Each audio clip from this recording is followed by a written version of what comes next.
The floor is yours. Well, thank you again, and thank you to the collective chamber here for the invitation. So my name is Jesse Jensen, and I'm running to be the representative for the incredibly diverse, incredibly independent and free-thinking 8th Congressional District. And the 8th is kind of an interesting one. Jim Bruner describes it as an upside-down Scottish Terrier on a map, which is surprisingly an accurate description. It runs from Sammamish out east into Ellensburg, Kittitas, Chelan counties, part of Douglas County and East Wenatchee, comes down to Fredericksburg, Eatonville, comes up through Auburn, Graham, and of course, where I live in Bonnie Lake. And I grew up the son of a pastor in rural America, and I watched my dad kind of exhibit servant leadership from a very early age. I went to public high school, went to the American Legion Boys State and Boys Nation program. There I met President Bush and a host of other members of Congress. I was so impressed that I went to school for public policy and political science and ended up working for a guy named John Thune. I drove him to Walter Reed Medical Institute in 2007, where we met a young man who had stepped on an IED. And he looked Senator Thune and I in the eye and said, the only thing that I want to do is go back to Iraq and be with my guys. And that was very powerful, especially given the fact that he had lost both his legs and was catastrophically burned, and all he wanted to do was to go back and serve with his comrades. 3 months after that interaction, I had enlisted in the Army. I went to Columbia, South Carolina, and deployed to Afghanistan from the same military installation my grandfather deployed to World War II from. I ended up becoming an Army officer, an infantryman, and deployed 4 times, the last 3 times with the Joint Special Operations Command. I always joke, everybody knows who Delta Force is because they have Chuck Norris, and everybody knows who SEAL Team 6 is because you get a publicist when you get out of BUD/S to help you write your first book. I was in Ranger Regiment, which was a group of what we called silent professionals, and we were told to get the job done, and we did. So I, after that, left, married a Bonnie Lake native in Mindy Myrna, my wife, and came back and worked in technology as well as in healthcare. I had a clinic in Graham. I had clinics in Puyallup. I had clinics all across the 8th Congressional District. So I saw firsthand what it was like being 8th Congressional District. I'm running because I want to bring jobs. I want to fight for broadband access for all. And I want law and order that brings justice for everyone under the law. In the first 100 days, if I am honored to be your representative, my top 3 priorities is first, a public-private partnership to increase the height of Stampede Pass. It's a little wonky, but what it does is it allows double-stacked shipping containers, which will provide crucial access for our growers and orchardists in central Washington. It will also reduce the congestion in Western Washington, because every 100 rail cars you put on a track, you take 300 semi-trailers off the road. So to reduce congestion on our roads, reduce the pollution that we see, and it'll bring about 100 family wage jobs to Ellensburg. Second, Washington State is this technology hub. We're, cutting edge of 21st technologies, but there are places in Graham, places even in Tahale, where I live, across the street from where I am, in some instances, where you don't have good, reliable access to broadband, and it's certainly a problem in rural America. My opponent has voted against rural broadband access. I think that we need universal broadband access, and I have a plan to ensure that that's provided in a fiscally conservative manner. You can find out more at our website, jessejensen2020.com. Finally, I want to defend the police by making sure that they have the funding required to institute necessary reforms, such as body cameras and bipartisan consensus, like a consolidated national registry for bad actors. Terrible things like making lynching a federal crime, which it currently isn't today, which is deplorable. We need to move into the 21st century, and police reform is a great way to do it. So in closing, I just want to say that I'm going to be an independent voice for the 8th Congressional District. I'm a servant leader. I'm proud to have the endorsement of Dave Reichert, Senator Slade Gorton, Rob McKenna. In conversations with Slade before he passed away, he said, Jesse, don't forget to fight for the little guy. And I think that the 8th Congressional District has been ignored in a lot of ways. And Congresswoman Schreier has been absent. She has skipped every single chamber event that she's been invited to, from Wenatchee to this one, to the Black Diamond event I'm going to here at 12:30. She's refused to show up. She's also refused to vote in person. She skipped 6 votes, including a vote on the payroll protection flexibility plan. And she has not signed on to Jamie Herrera Butler's plan to discharge petition to make sure that payroll protection funding is passed. She's also co-sponsor of the PRO Act, which would destroy independent contractors.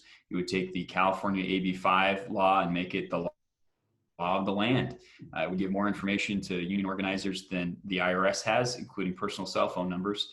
And it would just really devastate our small businesses. She's also said publicly that we don't need to be going to local restaurants during the pandemic. She has in the past supported a Washington state income tax, and in a forum on Saturday, she doubled down on her support for a carbon tax, something that I think that would raise the price at the pump, would kill our small farming community, and net would not actually help to absolve the planet of its climate change crisis that I do believe is a pressing issue. So again, I think that the 8th Congressional District is looking for servant leadership, as evidenced in the primary, where Congresswoman Schreier was the worst performing incumbent in Washington state. So I'm hopeful that we can bring new representation to the 8th Congressional District, representation that focuses on small businesses and focuses on ways to bring jobs and the economy back to the 8th Congressional District and to the country writ large. So again, thank you for the opportunity to address you today, and I'm happy to take any questions. So I have one that that a couple of our members have raised just throughout getting general information or general questions. One of the things that I know is super pressing with a lot of members and just community people in general is the current division with everything going on. What is something that you would do to kind of bridge that gap with everything being as divided as it is? Yeah, two things I would say. One, no one asked me if I was a Democrat or a Republican when I was in the Army. No one asked me when I was at Microsoft or in a healthcare company what my political affiliations were. They just wanted me to get the job done. Congress has some of the lowest approval ratings in the world. It hovers in the high single digits to low teens because nothing gets done. I was told to take that hill and I got that job done. I was told to increase the bottom line and I did it when I was a business leader, much like all the small business owners and, folks that are on this call. So that's what I'm going to do is I'm going to, work to, if we need to compromise, we'll get stuff done, and we'll do so that reduces volatility that makes, making decisions in the business world so complicated and so difficult. The second thing I want to say is I've signed on to a thing called the With Honor Pledge. And the With Honor Pledge is, With Honor is a group that tries to bring more to represent and to become members of Congress. And as a part of that pledge, I will sponsor another piece of legislation from the other side of the aisle once a month, and I'll meet with another member of Congress once a week.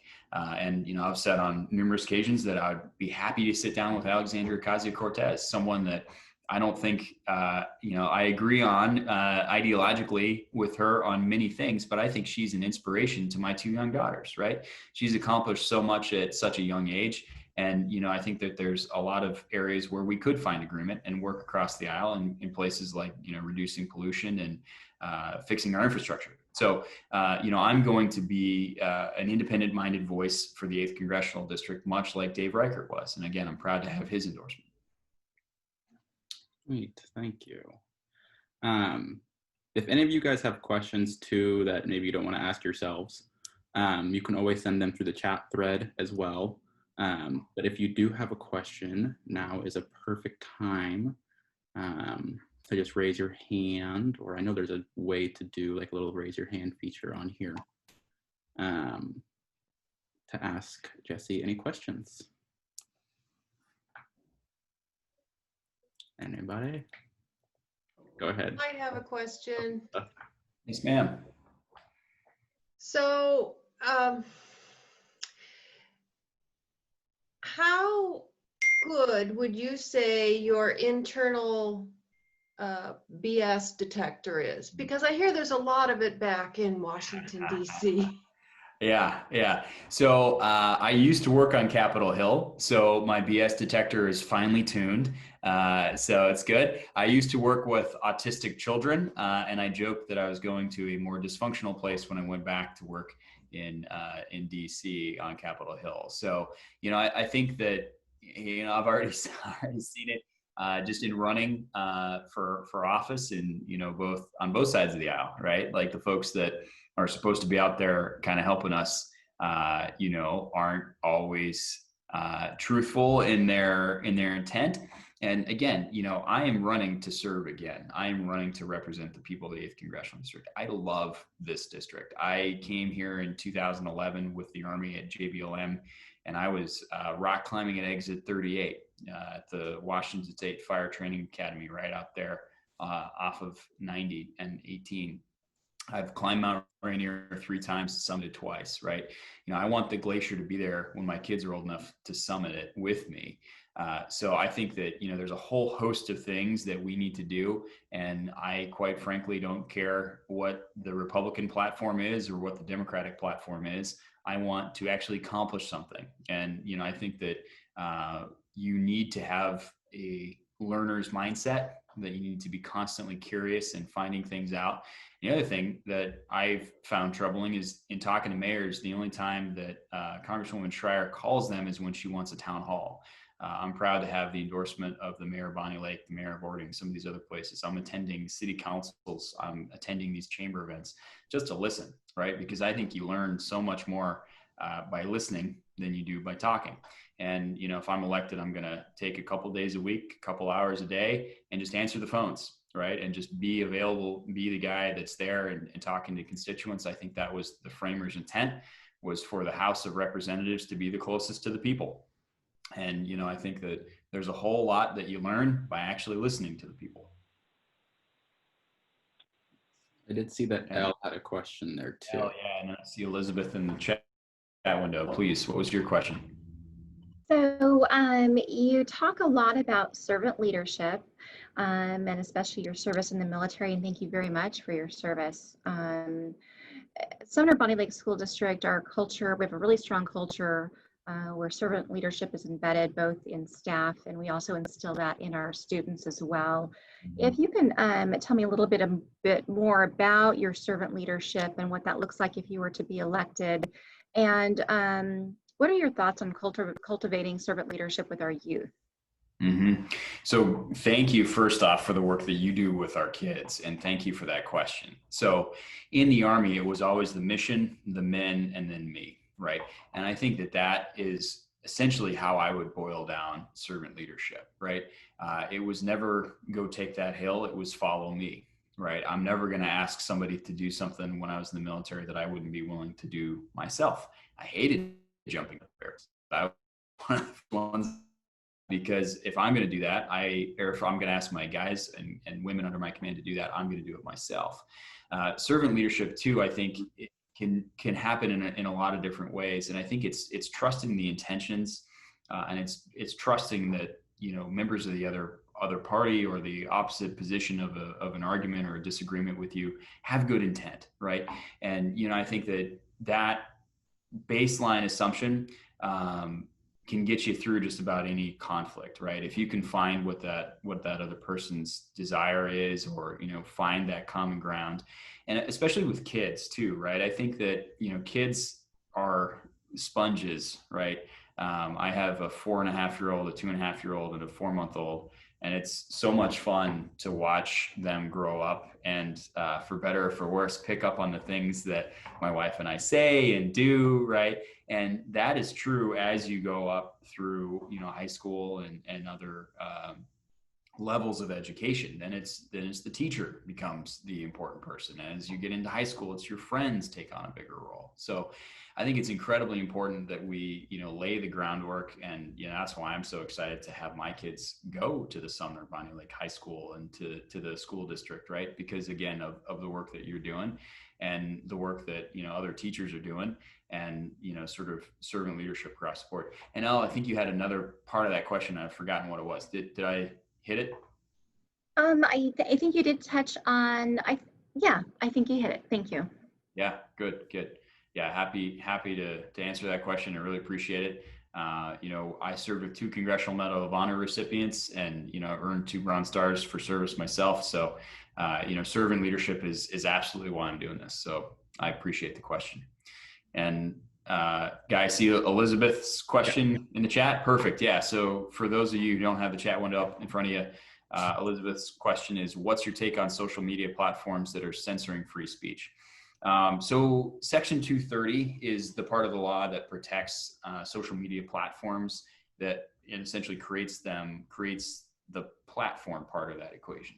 If you are a magazine, if you're Time, or the Washington Post, and you take somebody's comment and you publish it as fact, you don't have that Section 230 protection. And so you personally are liable as that company for what's going on. A platform should be a free, uncensored sort of exchange of ideas, right? And I think that it's really come to a head, especially for folks on the right, with the New York Post article that was censored for varying different reasons. Jack Dorsey actually came out and apologized not for censoring it, but for the explanation as to why they censored it. And I think for a lot of folks, including Leader McCarthy, the leader of the House Republicans, it's really time to reevaluate that Section 230 protection. I think that social media platforms are in a tough spot, that they have to manage and mitigate misinformation and disinformation. But I also think that they've done a pretty terrible job of it, to be honest, in sort of the Russian disinformation and the meddling in our elections. So I think that, they need to, Twitter, Facebook, everybody really needs to come to Congress. And I'm curious to see how Jack Dorsey and Mark Zuckerberg answer this question. They're coming, I believe, on Friday to a House subcommittee to answer some of these questions. So I think they need to come with a very clear plan on how they're not going to censor speech on the right or on the left, right, for political reasons, and manage and mitigate sort of the GRU, the former KGB operators that are out there sowing misinformation at the same time. So I don't envy them, but they're also making billions of dollars and selling our personal information. So it's on them to come up with a plan. And I think that it's on us as voters to send somebody to Congress who understands the business model of technology. If you watch some of the hearings earlier on where they're sort of grilling Mark Zuckerberg, there was more than one question on, well, what's your business model? How do you make money? And it's just like, oh, seriously? You don't know that it's like a marketing business model that they're selling ads and you are the product, right? So, I think that we need, in order to hold these guys accountable, we need somebody that understands business, that understands the business model, and appreciates free speech. And I think that I tick all those boxes. Another one of the questions that I have, I do see your hand out. I'm going to come to you in just a second. Another one of the questions that we've gotten is, what is a plan of action for businesses that they can do through this time of COVID restrictions versus what they can't do?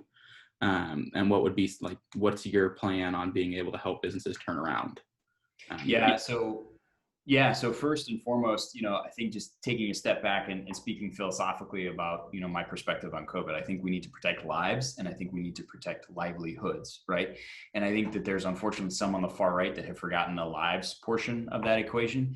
And there's some on the left that have forgotten the livelihoods portion of that equation. And I really think that Congresswoman Schreier is in that camp, right? She is not signing the discharge petition for more PPP funding. She's standing with Nancy Pelosi, who, if you haven't seen on a recent Wolf Blitzer interview, called Wolf Blitzer an apologist for Donald Trump, which I never thought I would hear that sentence ever in my life, but Nancy Pelosi uttered it. And the question that Wolf asked Speaker Pelosi was, why don't you accept the $1.8 trillion deal from the administration that has funding for businesses, that has funding for state and local municipalities, that has funding to get kids back to school safely? And there's no explanation other than they don't like the legal protections that are in the administration's business, the partial amnesty against lawsuits that's in the administration's business. And as small business owners, if I owned a hair salon and, I was told by the federal government to open back up or I wouldn't get PPP funding, and then I had to, manage lawsuits that came in if somebody got COVID-19 in the community and tried to blame it on me, I don't think I would open. You know what I mean? It's just, it's kind of mind-boggling, the Democrats' position on this. So I think that's unfortunate. And I think that it's also unfortunate that Congresswoman Schreier is saying that we don't need to be going to small businesses during the pandemic, specifically restaurants. She doubled down on that in the Saturday Forum. And as soon as I heard her on Q13, I took my kids to Enumclaw and we sat down for a restaurant at the Mint, at a small locally owned business restaurant. Because if we don't help these small businesses through this time of pandemic, through this lost revenue, we're going to have dramatically fewer small businesses, 40 or 50% fewer in a lot of these industries. So I think that we do need to open back the economy, but I think we need to do so safely. As far as a plan, I think that it really does kind of start with schools, right? It's the Wall Street Journal describes the economic recovery that we're seeing as a K-shaped recovery. So if you can work from home, if you're an Amazon employee, or if you're like Congresswoman Schreier, who was working remote for a long time and skipped 6 votes, you're doing great because you can work from home. You don't have to worry about these things. But if you're a cop, if you're a grocery store, shelf stocker, or if you're somebody that has to work in person, you have to go to work. If you're a small business owner, if you don't open up, you can't pay your bills. You still have to, pay for the utilities and keep the lights on. And that seems to be lost on our current representative. So, at its core, I want to make sure that we have the PPP funding, that is fully funded so that you guys can afford payroll, and that there's legal protections for you if you do decide to bring folks back in. This is a global pandemic. COVID-19 doesn't know if you're a small business or if you're a library or if you're a pot shop or a church, right? They're going to come in, and folks need to take calculated risks on that. And I think that we need to protect vulnerable populations. We need to treat those that have the virus, and we need to do all that we can to contain the spread of virus. And I disagree with a lot of the decisions that were made, and it's easy to Monday morning quarterback and blame Andrew Cuomo, the governor of New York, for sending folks back into nursing homes, or to challenge Governor Inslee's response. But at the end of the day, I think that we need to follow, to the best of our knowledge, the dictates of science, but we need to get our economy open back up. We need to provide funding for our small businesses, and we need to protect those small businesses from, onerous lawsuits that may come down the pike. Awesome. Thank you. And then Elle, did you still have a question? Have any more that came to you, Guy? Huh? Do you have any more questions that came to you that you want to ask? No. Okay, because I didn't want, this one's not about business. So I have my ballot right here. And what's your thought about mail-in ballots? I know there's been some controversy, and kind of two camps seem to be emerging on the security about mail-in ballots, and we are a mail-only state. So I'm just curious, what are your thoughts on that? Yeah, and I think for me, I'm gonna take my ballot and I'm gonna drop it off in one of the secured drop boxes, right? I think that for me, that's just another layer of security in my mind, and for a whole host of reasons. I don't think that has anything to do with mail-in voting fraud. There's an article that came out that there was a series of mailbox robberies in Issaquah, and they actually found a bunch of unopened ballots and returned them to folks. But I think for any number of reasons, something like that could go wrong. But I do have a lot of faith and trust in Secretary of State Kim Wyman. I think that in Washington State, we have done over the last 8 to 10 years a whole host of things that have really helped make our voting system a lot more secure. And I think that, our votes will count. That said, I, am a little concerned about places like Nevada and North Carolina that are getting into this for the very first time. And, I think that, again, there are safeguards and everything will be okay, but it'll be interesting to see how long it takes for us to get results back. Awesome. Thank you. Is there any other questions? I did see we had our friend Jody join us. I